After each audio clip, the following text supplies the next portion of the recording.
Hello, my name is Blessing, and I'll be debating in favor of the cyber self. Hi, I'm Shyla, and I'll be the mediator.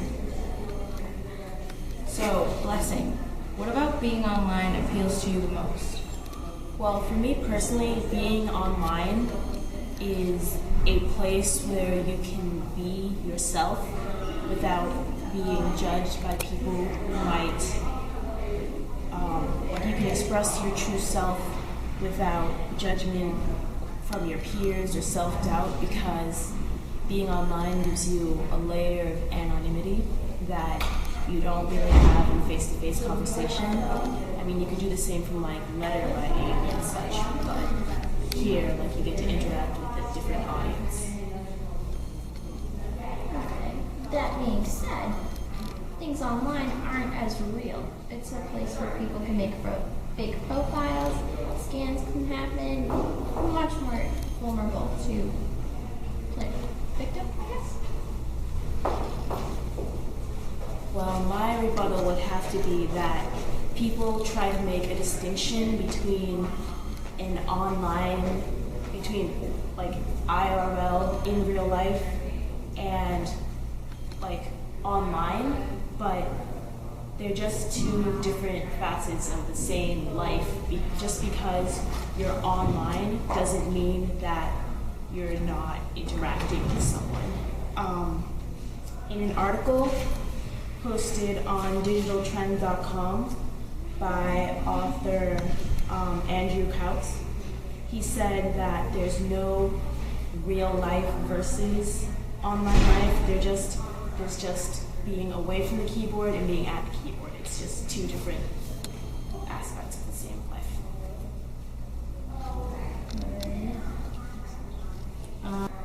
Erin, why do you think so many people have turned to the internet? The internet, I guess.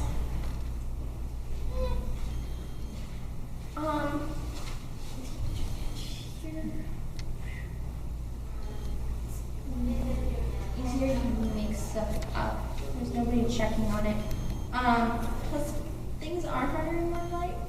So one thing I find that draws people to the internet is the appeal of being able to reach out to people with whom you usually wouldn't be able to interact. Like, I can talk to my cousin in Nigeria.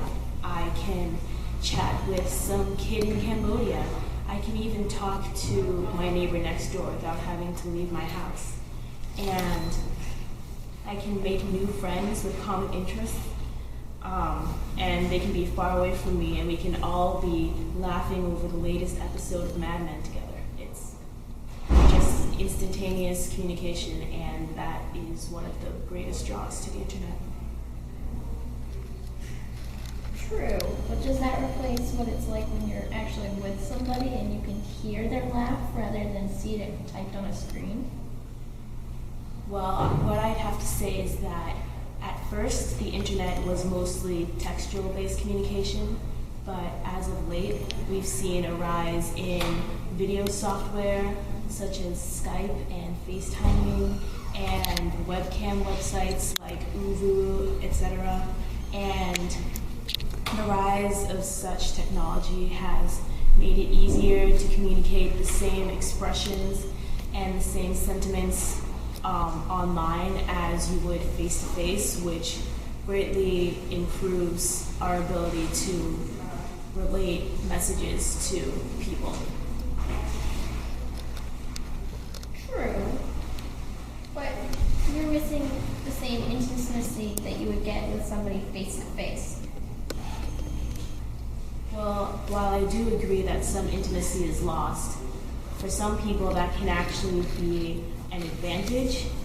I personally have issues with being able to express myself as well verbally as I'm able to do textually. Like, I could write you a very professional email, but if I met you in person, I could be stumbling over my words, and communicating with someone through a text message,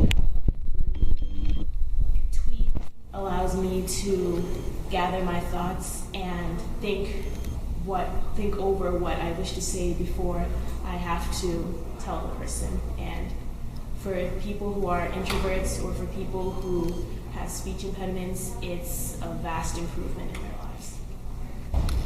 True, but putting so much online on the internet makes you more vulnerable, doesn't it?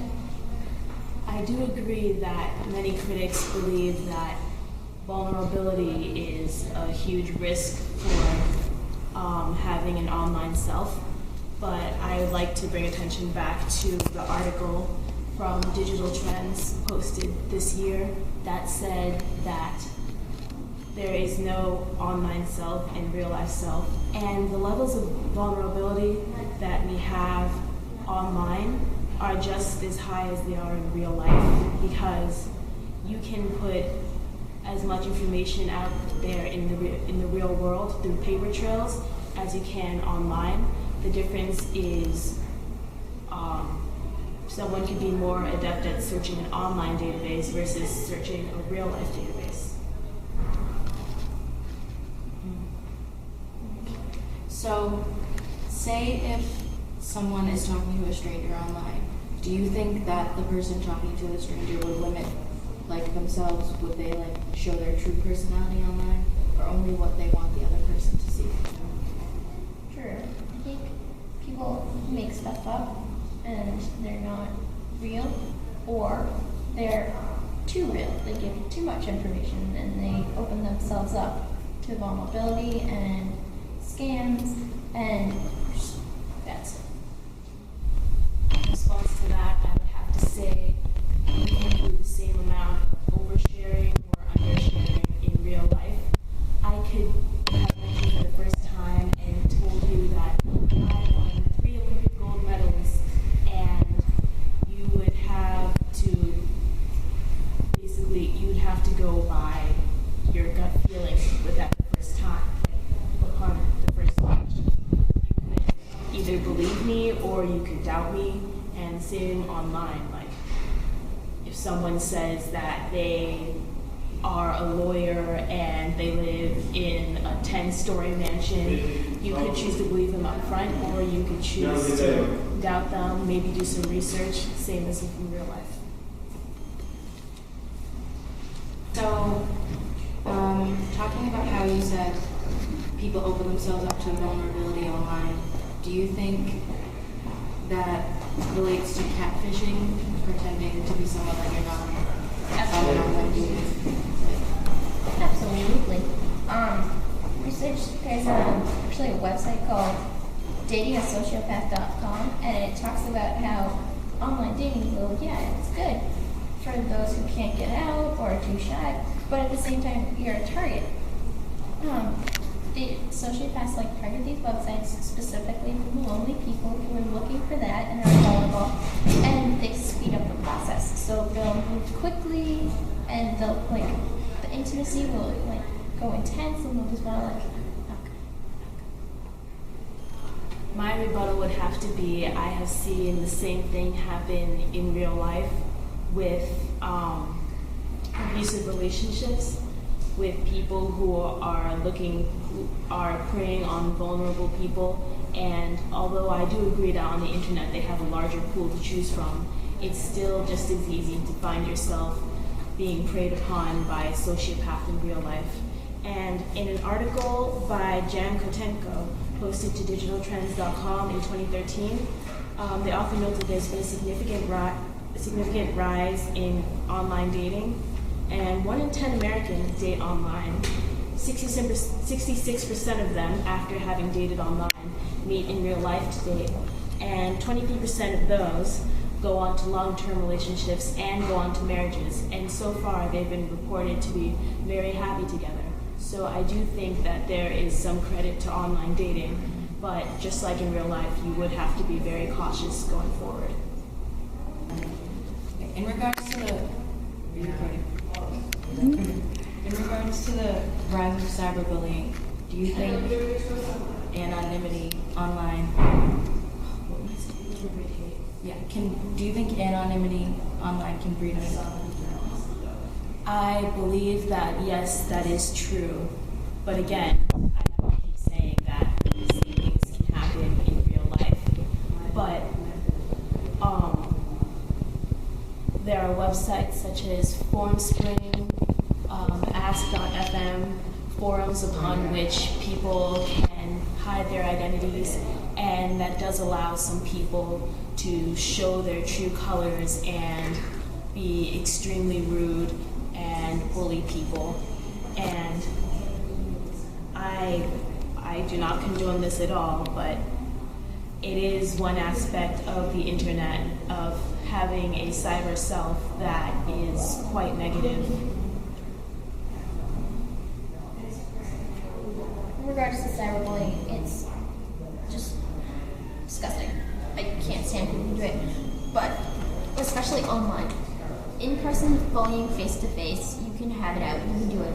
When somebody's behind a screen and they're targeting you, it's worse. It's harder to walk away from because, like it or not, nowadays the internet is everywhere. Everybody has the smartphones with the internet, so you can always be on Twitter, you can always be on Facebook, you can always be on Tumblr, you're somewhere.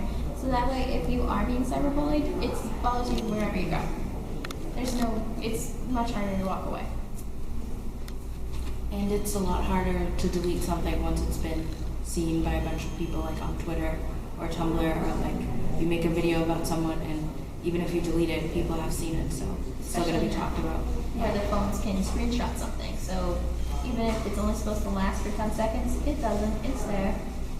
I do agree, and there's also the fact that these online databases keep archives of your data, and even if they do delete it, it'll take a while, so there's still some version of it out there, especially if they haven't been refreshed in a while. But this does mean that it is important to practice caution in whatever you post, however you post it. In summary, regardless of whether you prefer real life self or Having an online persona, we still urge you to practice safety. Meaning, so stick with the law, be less is more, and while it's okay to share personal information, just don't give too much information. just remember that when you're online, it's important not to give away like your address and stuff like that, because if you had just met someone in real life, you wouldn't give them your address. Don't take candy from a stranger. And those online dating sites that or other online websites that ask for all this personal information and financial information, it's most likely a scam. Basically, approach every situation with caution and make sure that you are protecting your privacy above all else. Thank you. Thank you. Thank you.